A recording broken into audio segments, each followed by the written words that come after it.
आप अगर जो मान लिया उस तरह के ऑर्डर दे दिया, अगला मकान बना लेगा तो एक नया प्रॉब्लम शुरू होगा, उतना इन्वेस्ट कर दिया और हमने मौका भी दे दिया और मौका दे दिया उसको रद्द करने का। अब भू माफिया उसी में चढ़ जाएगा, लोहिया साहब कोर्ट में दौड़ते रहेंगे। चढ़ के बना लिया, जाते हैं मार के गिरा दिया, कल वो गिरा दिया, बदमाश लगे नेता बोलता है भूमाफिया बदमाश बोलते हैं ना, बोलता है आप इस जिला के अंदर भी ऐसे से भू माफिया को चिन्हित करिए। नमस्कार। एक हम लोगों के ज़माने में एक भोजपुरी गीत बड़ी चर्चित हुआ था, मुन्नी बदनाम हुई। अब उसके आगे लाइन जो भी है, बदनाम हुई डार्लिंग तेरे लिए, या जो भी हो। आज मंत्री जी को एहसास हो गया होगा कि सीओ बदनाम हुआ DCLR के कारण। अब समझ में आ रहा है कि जो अराजकता पूरे प्रदेश के हर जिले में जो भू माफियों का समानांतर सरकार चल रहा है, जो अराजकता फैली हुई है, आज मंत्री जी आपको समझ में आ गया होगा कि सीओ के रिजेक्ट करने के बाद ये लोग नंबर नहीं चढ़ाता है ऑनलाइन, और जब तक नंबर नहीं चढ़ेगा तब तक मतलब सुनवाई का नंबर चढ़ जाना चाहिए, बाकी प्रोसेस रुक जाता है। DCLR क्या कर रहा है आज आप देख लिए कि नंबरें नहीं चढ़ाएगा, और नंबर नहीं चढ़ाएगा तो न पुलिस जाएगी रोकने के लिए और न सीओ उस पर कोई कार्रवाई कर सकता है। तो समस्या DCLR है। DCLR अगर टाइट रहे तो सीओ का मजाल नहीं है बाएं दाएं घूम लेने का, क्योंकि उसको निर्धारित समय सीमा पर के अंदर खारिज करने की तो बाध्यता है ही, साथ ही जमीन के तमाम ऐसे मुद्दों पर DCLR से वो सलाह भी ले सकता है, ऑन रिकॉर्ड भी और ऑफ रिकॉर्ड भी, जिसकी चर्चा आज आपने स्वयं की है। देखिए, भू माफिया सिर्फ सीओ दफ्तर में नहीं है, कर्मचारी के घर पे नहीं बैठता है, वहाँ से लेके आपका जो जिला में है वहाँ तक उसकी पैठ बनी हुई है। और ये 2-4-10 लाख रुपए का खेल नहीं है, करोड़ों का खेल है ये हर जिले का। अभी समझिए कि हर जिले में हर महीने आपका रजिस्ट्रार जो लेता है तो लेता ही है, सीओ जो ले रहा है सो ले ही रहा है। जमीन का कारोबारी जो है, कम से कम किसी भी जिले में अगर अधिकारियों के बीच पैसा बांट रहा है तो 1 करोड़ रुपया कम से कम। आप पता कर लीजिए, मुजफ्फरपुर शहर में थे 2-3-4 करोड़ रुपया कह दे, उतना उस तरीके से बांटता है। पटना उठना के तो एक ज़मीन पर उतना पैसा दे देता है। तो जहाँ पैसे का इस तरीके से खेल हो रहा है, वहाँ सीओ को सिर्फ बदनाम किया जा रहा है। तो हम आपको बोले कि सीओ बदनाम है, DCLR तेरे लिए, सारा खेल आज आप देख लीजिए ना। आप रिव्यू किए हैं ना, हाल के समय में रिव्यू किए हैं DCLR का क्या परफॉर्मेंस है। और DCLR को लेकर हाई कोर्ट से डबल बेंच का आदेश है। यहाँ क्यों ये लोग हैं, ये सोचिए ना मंत्री जी। जब आप अगर उस पर सोचिएगा तब आपको समझ में आ जाएगा कि DCLR जो बिहार प्रशासनिक सेवा का अधिकारी सब बना हुआ है, उसके लिए यहाँ पर कौन सा लॉबिंग काम कर रहा है, और उस लॉबी के पीछे क्या है। अरे चंदा वसूली होता है मंत्री जी, अब कहाँ हैं? हम तो देखे हुए हैं, एगो वीडियो के जगह पर एगो नया कोई अधिकारी आप लोग नियुक्त किए हैं, उसमें तो हम देखे हुए हैं कि रात में 2 बजे तक 2 बजे पहुंच गया था सब हमसे मिलने के लिए, सर खबर चला दीजिए। बाद में पता चला कि अरे ससुरा खबर चलवा के लोग जैसे डील करता है। तब हमको लगा कि ना, ये समझना चाहिए कि DCLR जो जिस पद पर सीओ से जो प्रमोट होकर जिसको बैठना चाहिए था, वहाँ DCLR बैठा हुआ है। और DCLR कैसे बैठा हुआ है मंत्री जी, आपको पता नहीं है? भ्रष्टाचार का तो गंगोत्री वहीं से शुरू होता है। आप देख लीजिए ना, पता कर लीजिए कि क्यों नहीं पोस्टिंग हुआ। चीफ सेक्रेटरी काहे ना पोस्टिंग कर रहा है, क्या किस बात को लेकर? हाई कोर्ट के डबल बेंच के फैसला के बावजूद भी DCLR क्यों बना हुआ है? यही तो समझ जाइए बड़का खेला है। वैसे खेला जो भी हो, आज तो आप समझ गए ना कि सीओ बदनाम क्यों है। आज तो आप सहरसा के जन सुनवाई के दौरान उन समस्याओं को आपने फेस किया ना, कि क्या हो क्या रहा है ज़मीन पर, हकीकत क्या है। देखिए, ये नेक्सस है, और इस नेक्सस में जनता लाचार है, विवश है। कितना लड़ेगा? सारा सिस्टम उसके साथ खड़ा है। जिसका जमीन है उसके साथ कोई नहीं है। और जो आप भी तो मंत्री जी जानते हैं कि जो जमीन और जोर का होता है, जमीन और जोरू, मतलब पत्नी और जमीन, जिसके पास ताकत है उसी का है। ये तो पहले का कहावत है। इस कहावत को अब और सुशासन में चरितार्थ हो रहा है। जो कमज़ोर है उसको सब मिलकर दबा दे रहा है। तो जो महिला अपने वकील के साथ आकर आपके सामने जो डिबेट किया है, लगभग 9 मिनट तक आपके बीच बातचीत हुई है, हमें लगता है कि दर्शकों को भी वो बातचीत सुननी चाहिए कि कितना लिटिगेंसी है, किस तरीके की समस्याएं हैं ज़मीन को लेकर। इसलिए आज मंत्री जी ने भी कहा कि भाई दाखिल खारिज कराइए और मोटेशन करा लीजिए। मोटेशन और दाखिल खारिज एक ही है, पर पैमाइश करा लीजिए, तभी समस्या का समाधान हो सकता है। नहीं तो कहीं से पता चला आपका बेटा पोता अशांत है, बाहर से आ रहा है और देख रहा है कि क्या करें। कम से कम जो हम लोगों के बाप दादा परबावाद लोग जो छोड़ के चले गए, उस ज़माने में ईमानदारी बड़ी ताकत थी। जिसका जो ज़मीन है, जो जोत रहा है, सब लोग मानते थे कि इनका ज़मीन है। अब तो खेला हो रहा है उस पर। इस खेला को बंद करने के लिए ज़रूरी है कि हम सब लोगों को दाखिल खारिज मोटेशन जो है और परिमार्जन में जाकर चीज़ों को रखें। नहीं तो आने वाले समय में मंत्री जी जो कह रहे हैं, आज मंत्री जी को समझ में आ गया, सहरसा में आज इनको समझ में आ गया। सहरसा बहुत लिटिगेंट जगह है। मुजफ्फरपुर दरभंगा आएंगे तो पूरा समझ में आ जाएगा कि आदमी कितना 64 होता है। चला सुनिए, आज इस 9 मिनट के बातचीत में बहुत सारी चीज़ें आपको समझ में आ जाएगा कि भू राजस्व विभाग में चल क्या रहा है।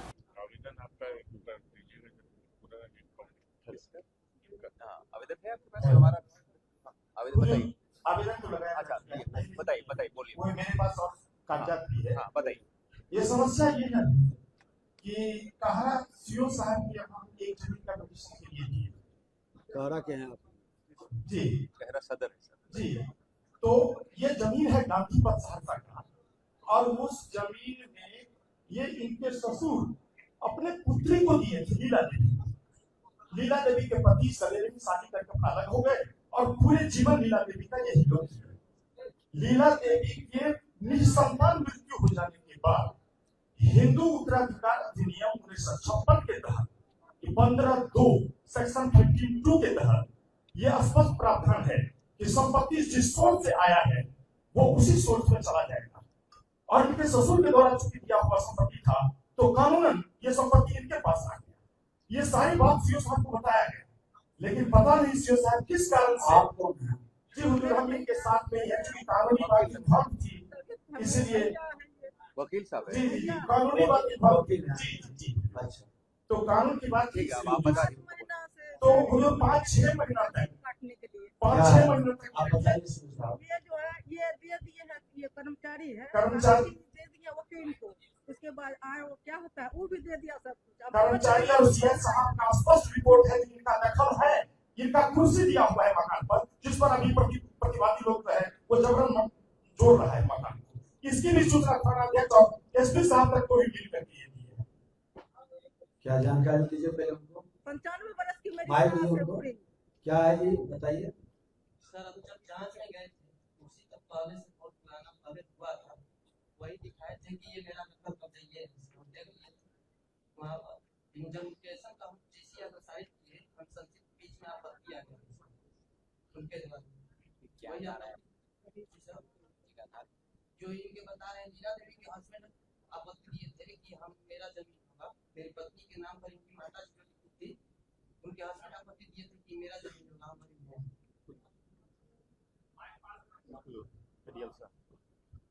नियम क्या है बताइए सीओ साहब। हिंदू सक्सेशन एक्ट में जैसे उनके जो ससुर थे, अपने पिताजी जो थे वो अपने बेटी को लिखे थे, वो स्त्री धर्म होता है। हिंदू सक्सेशन एक्ट में जो पति जीवित है तो पति का ही होना चाहिए। और सर आपत्ति भी हमको प्राप्त हुआ था कि दखल कब्जा में इनका शांतिपूर्वक नहीं है सर। और माननीय मंत्री महोदय का आदेश हो तो मैं पूरी कानून का व्याख्या कर दूं इसमें सामने। इसमें सर डिटेल ऑर्डर भी लिखे हैं सर, स्पीकिंग ऑर्डर लिखा हुआ है सर, एक्ट जरा जो सेक्शन है सर वो भी लिखे हैं सर। ठीक है, आप अपील कर दीजिए।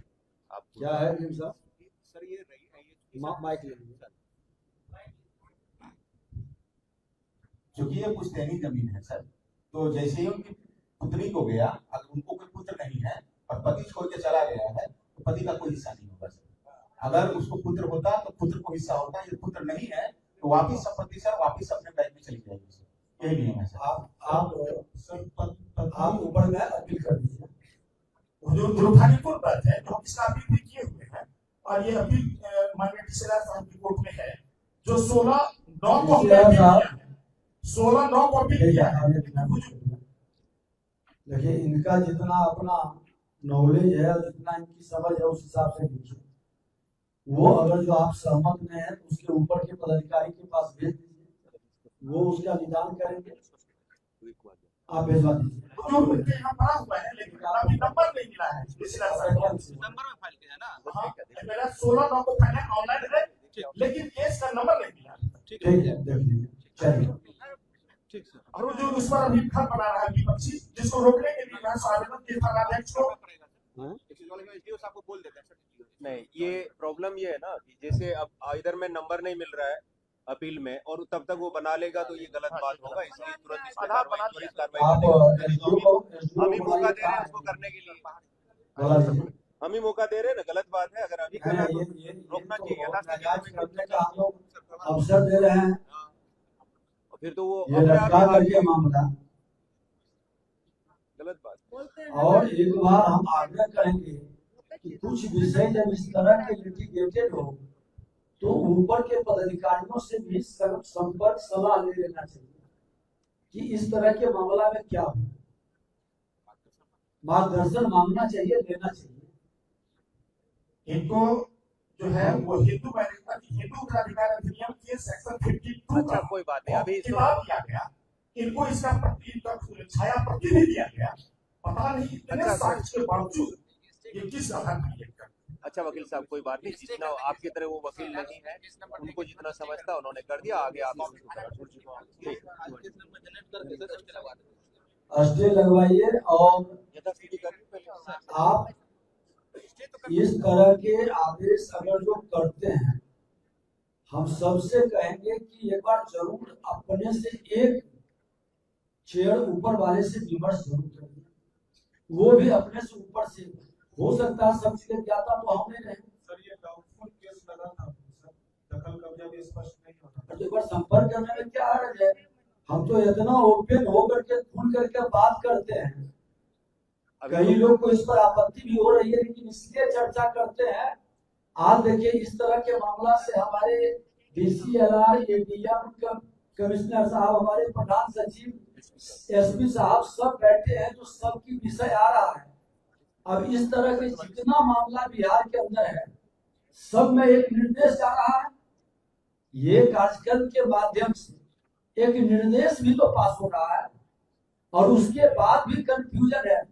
जो लीगली लिटिगेटेड मामला हम करते हैं तो उसमें समझ लेना है निर्णय करने के पहले। लेकिन आप अगर जो मान लिया उस तरह के ऑर्डर दे दिया, अगला मकान बना लेगा तो एक नया प्रॉब्लम शुरू होगा, उतना इन्वेस्ट कर दिया हो।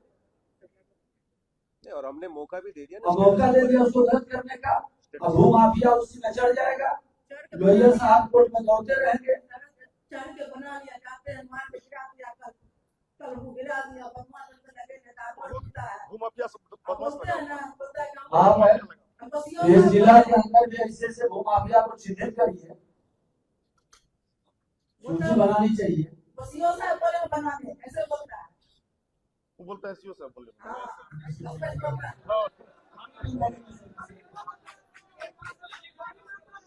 अब एक लीजिए, कोई भी गलत करेगा उन नपेंगे, उन पर कार्रवाई होगी, ध्यान में रखिएगा।